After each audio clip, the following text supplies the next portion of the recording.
سیدنا امام احمد ابن حنبل رحمۃ اللہ علیہ کا واقعہ انتہائی مشہور واقعہ ہے کہ انہوں نے بتایا تھا اپنے صاحبزادوں کو اور اپنے دیگر شاگردوں کو کہ بھائی جب مرنے کا وقت آئے تو مرحومین کے پاس بیٹھ جانے کا اور ان کے پاس بیٹھ کر کلمہ شریف پڑھانے کا، یہاں تک کہ وہ پڑھ لے، ایک دفعہ پڑھ لیا بس چپ ہو جانے کا۔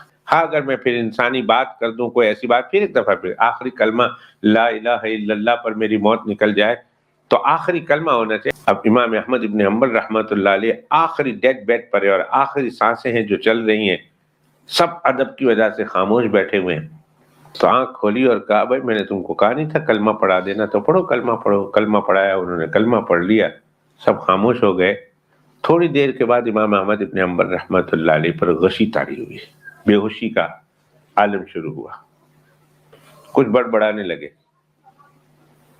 کچھ بولنے لگے۔ تو بچوں نے کہا کہ یہ تو کوئی بات کر رہے ہیں، آخری کلمہ تو کلمہ ہونا چاہیے۔ تو پھر انہوں نے کلمہ پڑھانا شروع کیا۔ تو جب کلمہ پڑھانا شروع کیا تو انہوں نے کہا ابھی نہیں، ابھی نہیں، ابھی نہیں۔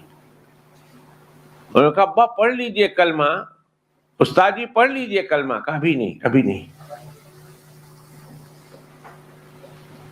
ہوش میں آیا، ہوش میں جب آئے تو انہوں نے کلمہ پڑھایا، تو کلمہ پڑھ لیا۔ تو انہوں نے کہا ابا ہم تھوڑی دیر پہلے بھی کلمہ پڑھا رہے تھے اور آپ نے کہا ابھی نہیں، ابھی نہیں۔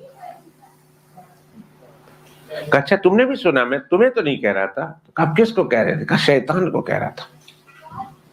شیطان میرے سامنے آ گیا اور ہاتھ مل رہا ہے اور افسوس کر رہا ہے اور پچھتا رہا اور کہہ رہا کہ احمد تو میرے ہاتھ سے بچ کے نکل گیا، تو میرے ہاتھ سے بچ کے نکل گیا، میں نے تجھے گمراہ کرنے کی بڑی کوشش کی، تجھے غلط راہوں پر ڈالنے کی بڑی کوشش کی ہے، پر احمد تو میرے ہاتھ سے بچ کے نکل گیا۔